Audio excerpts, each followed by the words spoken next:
بسم اللہ الرحمن الرحیم۔ السلام علیکم ویورز۔ تقریباً ہفتہ 10 دن پہلے کی بات ہے جب میری بیٹی محمدہ اس کا نام ہے، اور وہ ایک پرائیویٹ یونیورسٹی میں میس کمیونیکیشن کے فائنل ایئر میں ہے۔ اس نے نیو یارک فلم اکیڈمی سے براڈ کاسٹنگ میں کورس وغیرہ بھی کیا ہوا ہے۔ اس نے ایک بہت ہی خوبصورت خیال کا اظہار کیا۔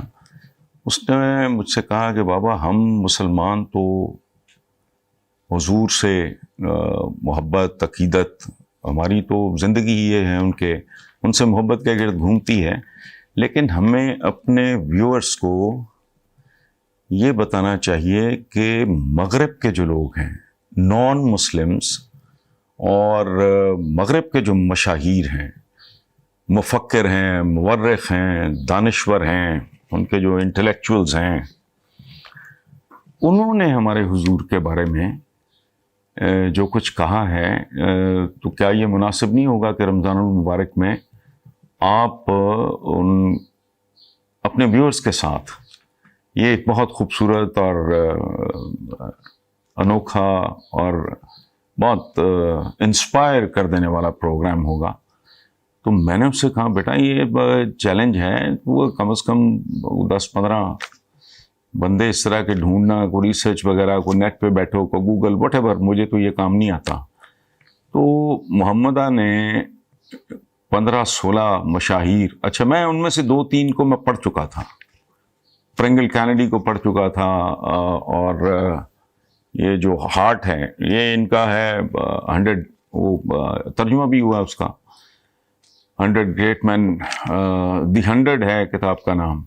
تو میں 2-3 سے میں واقف تھا، باقی مجھے کوئی اندازہ نہیں تھا۔ تو اس نے، محمدہ نے، وہ سارا بڑی محبت سے، عقیدت سے، احترام سے تیار کیا کہ بابا یہ رمضان المبارک سے آئیڈیل مہینہ کوئی نہیں کہ ہم آپ اپنے ویور سے شیئر کریں۔ تو وہ چند روز میں شروع ہو جائے گا۔ موسٹلی وہ زیادہ تر ابن سیرا کریں گے جو قبر کہانی کر رہے ہیں۔ تو میں نے بیٹی سے کہا، میں نے کہا بیٹا یہ آپ کا آئیڈیا ہے، پروڈکشن آپ کی ہوئی، اور اگر آپ مناسب سمجھو تو 2-3 پرسنالٹیز جو مشاہیر مغرب ہیں ان کے بارے میں آپ بولو۔ مجھے نہیں، ابھی فیصلہ نہیں ہوا، I don't know, she is making up her mind کہ وہ کرے، لیکن بہرحال ابن سیرا تو بہرحال یہ کام کریں گے۔ اب میں آخر پہ تھوڑی سی ایک بات کرنا چاہ رہا ہوں۔ وہ ہم نے جو اس کا، جو آپ کہہ لیں کہ جو کوئی ٹیزر یا ایڈ وغیرہ دیا تاکہ ویورز کو پتہ لگ جائے، اس میں مجھے یاد نہیں کس شاعر کا شعر ہے، لیکن یہ کمال کا شعر ہے۔ رخ مصطفیٰ ہے وہ آئینہ کہ اب ایسا دوسرا آئینہ، نہ نگاہ آئینہ ساز میں، نہ دکان آئینہ ساز میں، دیٹ واز دی اینڈ۔ تبھی کہا کہ یہ آخری پیغمبر ہیں۔ مسلسل وہ رب العالمین نے اتنے پیغمبر بھیجے، اور پھر آخر پہ جب دیکھا کہ پرفیکشن اپنی معراج پہ پہنچ گئی ہے تو فیصلہ کیا کہ یہ آخری پیغمبر ہوں۔ اچھا، اب میں 2-3 باتیں مختصراً عرض کر دوں۔ پہلی یہ کہ انسانی تاریخ میں ایک آدمی ایسا نہیں ہے، ایک، جس نے انسان سازی کے حوالے سے اتنی تعداد میں اتنے عالی شان لوگ پیدا کیے کہ تاریخ میں اس کا کوئی جواب نہیں ہے۔ ایک آدمی نہیں ہے پوری انسانی تاریخ میں، یہ ایک حیرت انگیز بات ہے۔ کوئی ایک آدمی، کوئی دوسرا آدمی ہوتا، حضور نے تو ہیروز کا انبار لگا دیا۔ میں کہتا ہوں کہ یہ ہزاروں میں آبادی مدینہ کی، ہزاروں میں آبادی مکہ کی، اور جو وقت ملا میرے آقا کو، ہمارے آقا کو، وہ کتنا مختصر ہے۔ 40 سال کی ایج میں جب انہیں یہ رب العالمین نے یہ ذمہ داری دی، اس کے بعد 63 سال وہ اللہ کے پاس رخصت ہو گئے، تو اس کے درمیان وہ مکے کا پیریڈ نکال دیں، اور پھر مدینہ، کتنا وقت تھا، اور چند ہزار کا مدینہ، چند ہزار کا مکہ آبادی کے لحاظ سے، اور لوگ گنے نہیں جاتے۔ حیران کن بات ہے، دنیا کا بڑے سے بڑا کوئی دوسرا آدمی 2 بڑے آدمی نہیں پیدا کر سکا. یہ ایک حیرت انگیز بات ہے. اچھا، دوسرا پہلو آقا کا، وہ ان کا ہر پہلو ہی حیرت انگیز ہے، لیکن وہ جس سے ہم کسی غیر ملکی سے بھی بات کرتے ہیں، دنیا کا بڑے سے بڑا آدمی سنگل ڈائمینشنل ہوتا ہے. الیگزینڈر دا گریٹ ہے، کانکرر ہے، بڑا کانکرر ہے، ٹھیک ہے. امیر تیمور ہے، کانکرر ہے. نپولین ہے، اچھا، بے شمار ہیں، ہینیبال ہے. باقی خانے سارے خالی، پتہ ہی نہیں دوست کیسا، مسافر کیسا، مبلغ کیسا ہے، ریفارمر کیسا ہے، میسنجر کیسا ہے، وہ جنگجو کیسا ہے، وہ پڑوسی کیسا ہے، وہ دوست کیسا ہے، وہ شوہر کیسا ہے، وہ باپ کیسا ہے. یہ اکلوتی ہستی ہے انسانی تاریخ میں، جس طرف نظر ڈالو تو سوائے روشنی اور خوشبو کے اور کچھ نہ دکھائی دیتا ہے نہ سنائی دیتا ہے. یہ ایک بہت ہی حیرت انگیز بات ہے. ایک ڈائمینشن ہوتا ہے بندے کا، ایک پہلو، 2 پہلو ہو گئے جی. اچھا، کوئی پینٹر ہے، بہت بڑا پینٹر ہے، کوئی پلیئر ہے، بہت بڑا پلیئر ہے. وہ باقی کیا ہے بھائی؟ کچھ بھی نہیں ہے. ادھر آپ مسافر دیکھ لیں، آپ منصف کے طور پہ دیکھ لیں، آپ ایک اسٹیٹسمین کے طور پہ دیکھ لیں، آپ ایک سپہ سالار کے طور پہ دیکھ لیں. باپ کے، میں کہتا ہوں بندے کی نا حواس گم ہو جاتے ہیں. اچھا، سو حضور از the only one، بنی نوع انسان کی پوری تاریخ میں اکلوتی ہستی، اکلوتی ذات. میں اس لیے یہ کہہ رہا ہوں کہ ہمیں کچھ غلط کرتے وقت کچھ تھوڑا سا سوچنا چاہیے کہ کس کے ماننے والے ہیں. اچھا، تیسری بات، جو مصطفیٰ کمال ہیں ہمارے کراچی کے، جو پولیٹیشین ہیں، MQM میں ہوتے تھے، اب وہ پاک سرزمین پولیٹیکل پارٹی. تو میں نے ایک بار ان کو کہا، میں نے کہا دیکھو، اور میں اور بھی سیاستدانوں کو، میں ایک نام لے رہا ہوں مثال کے، مجھے یاد آ گیا اس وقت وہ نام تو میں لے رہا ہوں. میں ان کو کہتا ہوں کہ تم نے کیا پولیٹکس کرنی ہے بھائی؟ صرف سیرت پڑھو، غور سے پڑھو، اور اس میں جو روحانیت کا ایلیمنٹ ہے، جو عقیدت کا ایلیمنٹ ہے، اس کو کچھ چند لمحوں کے لیے علیحدہ رکھے. تم یہ سوچ لو کہ تم غیر مسلم ہو، حضور کی زندگی پڑھ رہے ہو، تمہاری اپنی زندگی روشن ہو جائے گی. اس کی وجہ ہے، میں بہت عجیب و غریب دلیل دینے لگا ہوں، کہ انسانی زندگی میں کسی ایسی سچویشن کا تصور تک نہیں ہے جو ہمارے حضور نے صرف 63 سال کی عمر میں فیس نہ کی ہو. تصور کریں کتنے لوگ ہیں کہ جنم لینے سے پہلے، پیدا ہونے سے پہلے باپ نہیں ہے، کم سنی میں ماں سے محروم ہو گئے، نہ کوئی بھائی ہے، نہ کوئی بہن ہے، نہ پیسہ ہے، نہ دولت ہے. یہ اچھا، پتھر کھانے ہیں تو کیسے کھانے ہیں، ہجرت کرنی ہے تو کیسے کرنی ہے، شعب ابی طالب میں فاقے کاٹنے ہیں تو کیسے کاٹنے ہیں، کوئی الزام لگائے، دشنام ترازی کرے، اس کو کیسے فیس کرنا ہے، معاف کرنا ہے تو کیسے کرنا ہے، جنگ لڑنی ہے تو کیسے لڑنی ہے، ہجرت کرنی ہے تو کیسے کرنی ہے، لوگوں کو دان کرنا ہے، دینا ہے تو کیسے کرنا ہے، لوگوں کو ایجوکیٹ کرنا ہے تو کیسے کرنا ہے، لوگوں کو انسپائر کرنا ہے تو کیسے کرنا ہے، موٹیویٹ کرنا ہے تو کیسے کرنا ہے، موبلائز کرنا ہے تو کیسے کرنا ہے، مٹھی بھر لوگوں کو اس قابل بنانا کہ وہ اللہ کا پیغام لے کے بڑی بڑی سلطنتوں کو روند کے رکھ دیں، یہ کیسے کرنا ہے، مہمان آئے تو کیا کرنا ہے، دشمن مل جائے تو کیا کرنا ہے، عورتوں پہ ہاتھ نہیں اٹھانا، فصلیں نہیں کاٹنی، درختوں کچھ نہیں کرنا، قیدیوں سے زیادتی نہیں کرنی. او میرے خدا، کس کی امت؟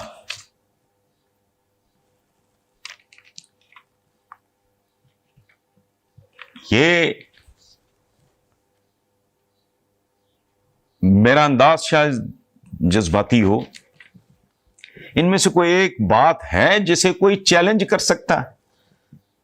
میرا ایک دوست تھا امریکن تھا. اس نے مجھے ایک بار سعودی عربیہ میں تانا دیا کہ تمہارے حضور ڈیفینیٹلی بڑے آدمی تھے لیکن انہوں نے غلامی ختم نہیں کی. تو میں نے کہا بات سنو. جم اس کا نام تھا. تو میں نے کہا بات سنو. ایک لفظ منہ سے نکلتا تو غلامی ختم ہو جاتی. تو غلام کرتے کیا اور جاتے کہاں؟ نہ ان کے پاس مال، نہ ان کے پاس مویشی، نہ ان کے پاس کوئی زمین. چوریاں ڈاکے، برباد ہو جاتا معاشرہ، کرائم ریٹ آسمان پہ چلا جاتا. تو میں نے کہا تو نے یہ نہیں سنا کہ بطور ادارہ غلامی کو قائم رکھتے ہوئے غلامی ختم کیسے کی؟ تو مجھے پوچھتا کیسے؟ میں نے کہا بات سن. آپ نے کہا جیسا کھاتے ہو ویسا کھلاؤ، جیسا پہنتے ہو ویسا پہناؤ، اور ان کے آرام کا اور عزت نفس کا خیال کرو. تو میں نے کہا غلامی کہاں رہ گئی باقی؟ اور وہ لوگ جو غلاموں کی تعداد پہ فخر کرتے تھے کہ میرے پاس اتنے غلام ہیں، وہ اس بات پہ فخر کرنے لگے میں نے اتنے غلام رہا کیے ہیں. بتدریج یہ جو ہمارے حکمران کر رہے ہیں راتوں رات کچھ ہو جائے، نہیں ہوتا. درخت کوئی بھی لگائے گا اس کو پھل لانے تک وقت لگے گا. پانی میں جاؤ گے گیلے ہو جاؤ گے، آگ میں جاؤ گے جھلس جاؤ گے. قوانین قدرت کو مد نظر رکھتے ہوئے اتنی وزڈم میں جو بات کر رہا ہوں کہ اچھا کوئی سچویشن کوئی سوچ لے، شکست ہو جائے کیسے بہیو کرنا ہے، فتح ہو تو کیسے بہیو کرنا ہے. کوئی سچویشن حد ہوتی ہے نا. آدمی زندگی میں چند بطور باپ کیسا ہونا ہے، بطور شوہر کیسا ہونا ہے، بطور دوست کیسا ہونا ہے، بطور رہنما کیسا ہونا ہے، بطور دوست کہ میری سمجھ سے باہر ہے کہ ہم ظواہر پہ بہت ہمارا زور ہے. ہماری ماشاءاللہ مسجدیں بھری ہوتی ہیں نمازیوں سے، ہم روزے بھی رکھتے ہیں، حج بھی کرتے ہیں، عمرے رونق دیکھو ادھر کی. لیکن عملی زندگی میں ٹو میک شور کہ جو بھی رول ہے. اچھا میں اس کو مختصر کرتا ہوں، دل تو نہیں کر رہا، سچی بات ہے. ایک بات میں آپ کے ساتھ آخری شیئر کرتا ہوں. میں نے جو نعت لکھی وہ لوگوں کو بہت پسند آئی. نعت جیسی بھی ہو پسند ہی آتی ہے. میں چند شعر پڑھتا ہوں اس کے. تیرے ہوتے جنم لیا ہوتا، کوئی مجھ سا نہ دوسرا ہوتا. ہجرتوں میں پڑاؤ ہوتا میں، اور تو کچھ دیر کو رکا ہوتا. میں ڈھیر ہوتا ریت کا جہاں آپ رک گئے ہوتے. اچھا تیرے حجرے کے آس پاس کہیں میں کوئی کچا راستہ ہوتا. کسی غزوہ میں زخمی ہو کر میں تیرے قدموں پہ جا گرا ہوتا. کاش شہد میں شریک ہو سکتا اور باقی نہ پھر بچا ہوتا. اچھا چوب ہوتا میں تیری چوکھٹ کی، لکڑی چوکھٹ کی، یا تیرے ہاتھ کا عصا ہوتا. حضور عصا پکڑ دے، لاٹھی کہہ لیں آپ. تیری پاکیزہ زندگی کا میں کوئی گمنام واقعہ ہوتا. کوئی شوق نہیں تاریخ میں زندہ رہنے کا. میں بھی ہوتا تیرا غلام کوئی، حضرت زید کی لوگ کہتا نہ میں رہا ہوتا، حکم دولی کر دیتا. اچھا پانی ہوتا اداس چشموں کا، تیرے قدموں پہ بہ گیا ہوتا. مجھ پہ پڑتی جو تیری چشم کرم، آدمی کیا میں معجزہ ہوتا. آسماں ہوتا عہد نبوی کا، تجھ کو حیرت سے دیکھتا ہوتا. خاک ہوتا میں تیری گلیوں کی اور تیرے پاؤں چومتا ہوتا. بچہ ہوتا غریب بیوہ کا، سر تیری گود میں چھپا ہوتا. پیڑ ہوتا کھجور کا میں کوئی، جس کا پھل تو نے کھا لیا ہوتا. رستہ ہوتا تیرے گزرنے کا اور تیرا رستہ دیکھتا ہوتا. بت ہی ہوتا میں خانہ کعبہ میں، یہ نعت ہے. بت ہی ہوتا میں خانہ کعبہ میں اور تیرے ہاتھ سے فنا ہوتا. مجھ کو خالق بناتا غار حسن، بے جان غار، اور میرا نام بھی ہرا ہوتا. اچھا، مجھے انہوں نے اپریشیٹ کیا مرحوم محمد ندیم قاسمی صاحب نے. تو مجھے کہتے ہیں کہ حسن صاحب، اس میں حالانکہ میرے بزرگ تھے لیکن ویسے ان کی عادت تھی، ہر ایک کو عزت سے بلاتے تھے، کیونکہ یہ اس نعت میں ایک بڑی یونیک چیز ہے. میں نے کہا سر بتائیں. بات فون پہ ہو رہی، انہوں نے کہیں پڑھی تو مجھے فون کیا، حالانکہ ان کے ساتھ میرا اس طرح کا رابطہ تعلق نہیں تھا. تو کہتے ہیں اس نعت تو ہوتی تعریف ہے، اس میں کہیں تعریف سچ نہیں ہے.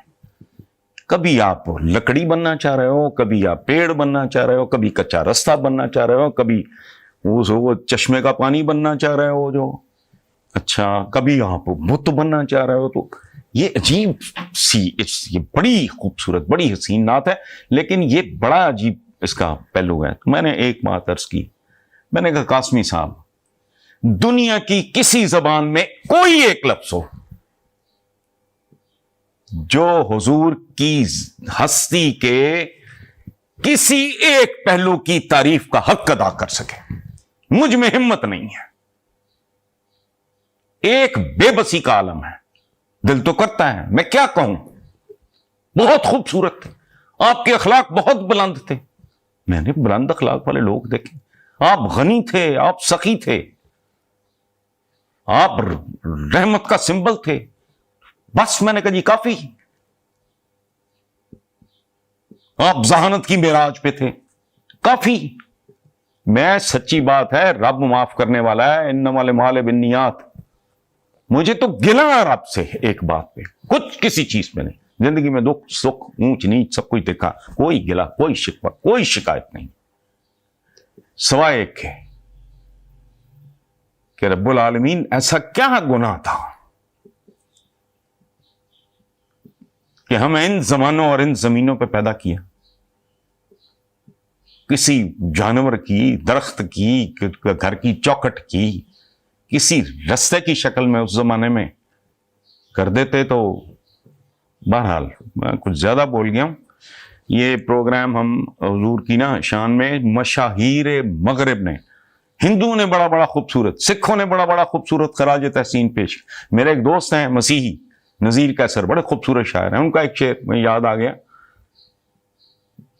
میں اور منزل دور کی، چھتری کھلی کھجور کی. پھر بے شمار، یہ اگلا سیشن کریں گے کہ غیر مسلم، خاص طور پہ ہندو، سکھ اور جو مسیحی بھائی ہیں ہمارے، اس شعراء کی بات کر رہا ہوں، شاعر، انہوں نے کیسے خراج تحسین پیش کیا. بہرحال چند دن میں انشاءاللہ پروگرام آپ یہ دیکھ سکیں گے. ہمارے حضور، بہت شکریہ جی.